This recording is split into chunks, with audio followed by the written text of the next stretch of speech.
आदित्य और रिया, एक नया विवाहित जोड़ा, अपने लिए घर ढूंढ रहे थे। फिर उन्हें एक घर मिला जो शहर की हलचल से दूर जंगल इलाके में था। आसपास सिर्फ घने जंगल और झाड़ियां थीं। एक पुराने लेकिन खूबसूरत बंगले में शिफ्ट होते हैं। बंगला बेहद सस्ता था। इतना बड़ा घर इतनी कम कीमत में, कोई तो बात है। हमने प्यार से शादी की है रिया। ये घर हमारी नई शुरुआत का हिस्सा बनेगा। पहले दिन ही जब दोनों घर की सफाई करने लगते हैं, रिया को अजीब महसूस होता है। बंगले के हर कमरे में आईने लगे हुए थे और जगह जगह आईने लगे हुए थे। एक कमरा ऐसा है जिसको एक बड़े से ताले से बंद किया हुआ था। ये दरवाजा बंद क्यों है? पता नहीं, कोई स्टोर रूम होगा। लेकिन तिवारी जी ने कहा था कि वो रूम बंद ही रहेगा। छोड़ो, हमें क्या। आदित्य ऑफिस जाता है। रिया अकेली होती है। वो रसोई में काम कर रही होती है। तभी उसे बाहर से कुछ आवाज आती है। वो किसी के चलने की आवाज थी जो उसी दरवाजे के अंदर से आ रही थी, जो बंद था। दरवाजा तो बंद है, तो उसके अंदर कौन हो सकता है? रिया उस बंद कमरे की ओर खिंची चली जाती है। रिया मन में सोचती है, मकान मालिक ने इस दरवाजे को खोलने से मना क्यों किया है? एक बार खोलकर देखना चाहिए कि आखिर क्या है इसके अंदर। वो ताला तोड़ देती है और अंदर जाती है। जैसे ही वो अंदर जाती है, वहां की हवा ठंडी और भारी थी। कमरे में हर ओर आईने थे और बीच में एक लड़की की फोटो थी। वो लड़की बहुत ही ज्यादा खूबसूरत थी। वो इतनी खूबसूरत थी कि किसी को भी उससे प्यार हो जाए। जैसे ही रिया तस्वीर को छूती है, कमरा कांपने लगता है। आईनों की चमक तेज हो जाती है और आईने में उसे उस फोटो वाली लड़की का चेहरा दिखने लगता है। रिया घबरा जाती है। जैसे ही वो रूम से बाहर जाने वाली होती है, तभी आईना उसे अपने अंदर खींच लेता है। अब रिया आईने की दुनिया में चली गई थी और वो लड़की आईने से बाहर आ जाती है। अब तू आईने की दुनिया में कैद है और मैं आज आज़ाद हो गई हूँ। 2 दिन बाद अमावस्या है। उस दिन तेरी बलि चढ़ा के मैं और ज्यादा खूबसूरत और जवान हो जाऊंगी।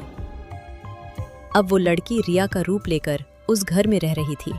आदित्य ऑफिस के लिए तैयार होकर आता है। रिया, मेरे लिए जल्दी से खाना लगाओ।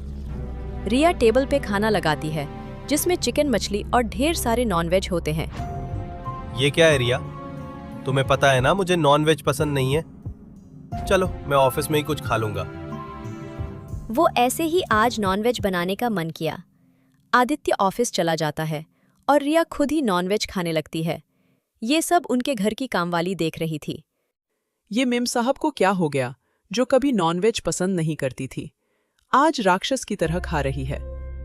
थोड़ी देर बाद रिया फ्रीज में से कच्चा मांस और मछली निकालकर खाने लगी। ये देखकर कामवाली को बहुत ही अजीब लगा। मेम साहब, आपको क्या हो गया है?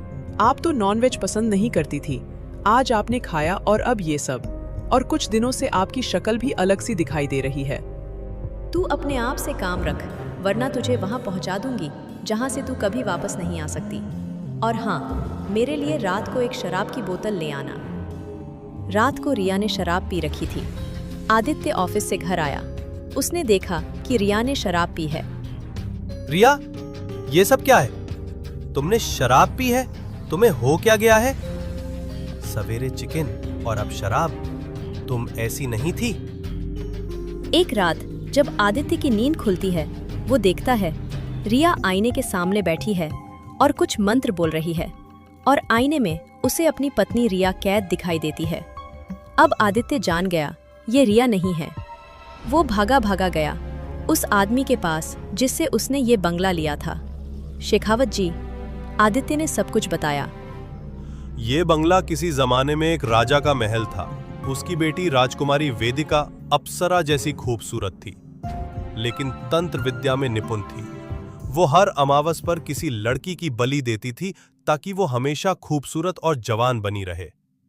जब राजा को ये बात पता चली तो उसने तांत्रिक की सहायता से उसे आईने में कैद कर दिया था, और तब से जो भी लड़की इस बंगले में रहती है वो उसकी नजरों में होती है। आईने, उसकी दुनिया है, और अगर किसी ने उस कमरे में जाकर उसे छेड़ा तो वो उस लड़की की आत्मा को खींचकर आईने में कैद कर लेती है और खुद उसका रूप धारण कर लेती है। आदित्य ने एक तांत्रिक बाबा को बुलाया। बाबा ने कहा, अगर असली रिया को वापस लाना है तो अमावस्या की रात ही मौका है। उसी रात उसकी बलि चढ़ाई जानी है। लेकिन अगर तुम आईनों के सामने उसके असली रूप को पहचान सको तो श्राप टूट जाएगा। अमावस्या की रात वेदिका अपने असली रूप में आईने के सामने कुछ मंत्र बोल रही थी। तभी आदित्य वहां पहुंचता है और गंगा जल से भरे कटोरे को आईने पर फेंकता है। जैसे ही वो गंगा जल आईने के ऊपर फेंकता है, सभी आईने टूटने लगते हैं। उस टूटे आईने से असली रिया बाहर निकलती है और वेदिका की आत्मा वापस धूल में बदलकर एक फटी हुई तस्वीर बन जाती है। रिया और आदित्य ने बंगला छोड़ दिया, नई जिंदगी की शुरुआत की।